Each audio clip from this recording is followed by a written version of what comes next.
Meanwhile, the Senate and the House of Representatives are set to ratify the proposed 3.002 trillion peso national budget for 2016 next week. The money measure is expected to be signed into law by President Aquino before Congress goes on Christmas break. Freddie Abando reports. From 2011 to 2015, Congress passed the General Appropriations Act. Not one proposed national budget was reenacted, which has been a practice during the past administration. A reenacted budget gave the President control of the national expenditure program.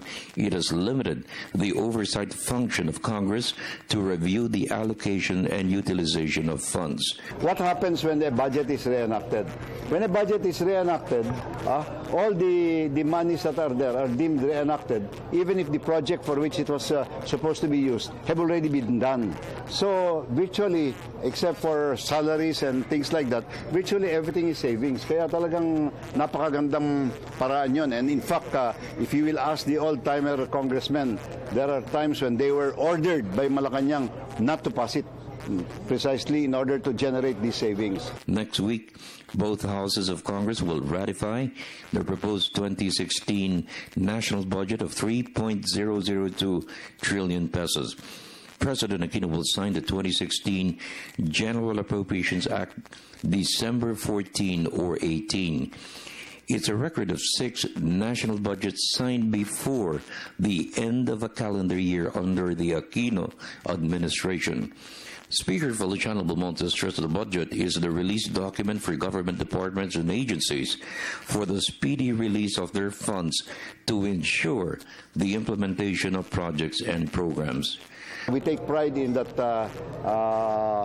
for the 6 years that we were there, we managed to have it approved each time. And this particular one is important because it does away with the controversial SARO, with the SARO that we talk about, the mere passing of the GAA, come January 1 is in effect a SARO for all of the items there that require a SARO. Ang gandang innovation on. Of course, it reduces the power of the people issuing SAROs. No araw, ililinya-linya ka pa to get a SARO. O ngayon, wala na yun. Next week, the House will also approve on third reading the proposed 2015 Salary Standardization Act to benefit 1.53 million state workers.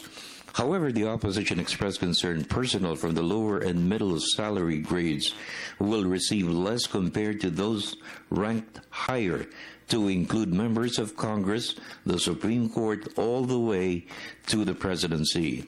I am all for the salary standardization bill. But of course, I'd like to have it amended so that the lower level employees, yung mga malilitan sweldo, sila bigyan ng talagang special support and tulungan sila ng mas malaking adjustment rather than the higher level employees like us, President, Vice President. All of the senior officials are being given big, hefty salary adjustments, while the lowly employees of the government are not given much, something like 500 pesos. Huwag naman. It may be tough for other priority measures to pass approval.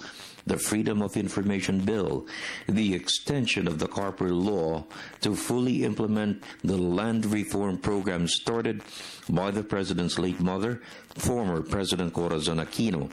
Also pending is a bill to increase the pensions of SSS retirees by 2,000 pesos a month. It has been approved by the House together with a twin measure to empower the Social Security system to take stock of their actuarial situation, undertake measures to boost their financial status, to ensure it does not go bankrupt if the increase in benefits are granted. If it's a standalone bill, it will bankrupt the SSS in no time at all.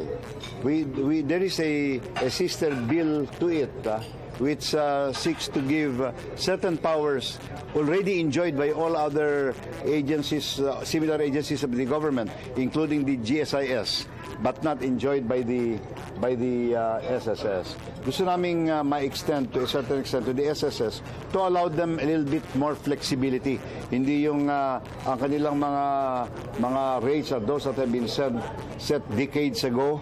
Pagkatapos on the other hand, decades ago, the minimum wage was 4 pesos a day and so forth.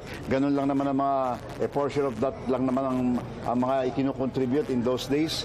Even with the most astute management of the funds, the fact is they don't have that many funds. On the other hand, they all are very aggressively enlisting new members. Kailangan talaga there should be that sister kwan to make it more realistic. Kamukha na nangyari sa GSIS. Speaker Belmonte championed Resolution Number 1 to amend restrictive economic provisions of the 1987 Constitution. Although supported by the business sector, it has not won the support of the President. Despite this, Speaker Belmonte said he will again push for the measure that will lift restrictive economic provisions of the Constitution.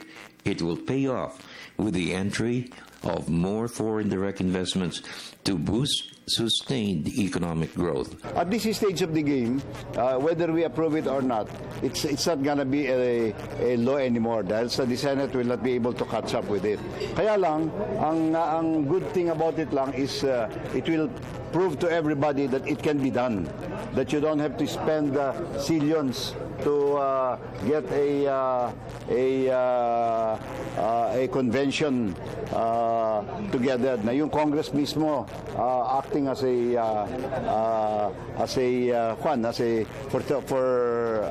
constitutional convention, no, can do it. Talaga namang it can be done. For the People's Television Network, this is Freddie Abando reporting.